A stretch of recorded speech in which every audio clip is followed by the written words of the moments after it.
ધોરણ 10 અને 12ની લેવાયેલ માર્ચ 2026ની પરીક્ષામાં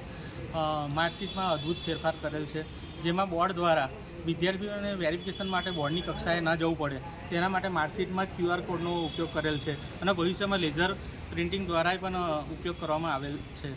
જેથી કરીને બોર્ડનો આ નિર્ણય ખૂબ સારો છે, જેથી વિદ્યાર્થીઓને નોકરીની બાબત હોય કે ભણતરની બાબત હોય જેમાં વેરિફિકેશન માટે દોડવું નહીં પડે અને બોર્ડની કચેરીનો ધક્કો પણ નહીં ખાવો પડે. આ બોર્ડનું અને બીજું માર્કશીટમાં એક અદ્ભુત ફેરફાર એવો છે કે જે સાઇઝ છે એ પણ સારી કરવામાં આવી છે, A4 સાઇઝની અને મોટી, જેથી કરીને આપણે જે પહેલાં નાની સાઇઝમાં આવતી એના કરતાં સારી આવેલ છે, જેથી બોર્ડનો ધન્યવાદ અમારી વડોદરા શહેર શૈક્ષણિક સંકલન સમિતિ દ્વારા કરવામાં આવેલ છે.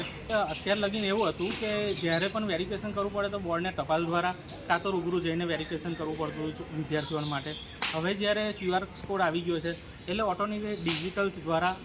વેરિફિકેશન તત્કાલ થઈ શકશે, જેથી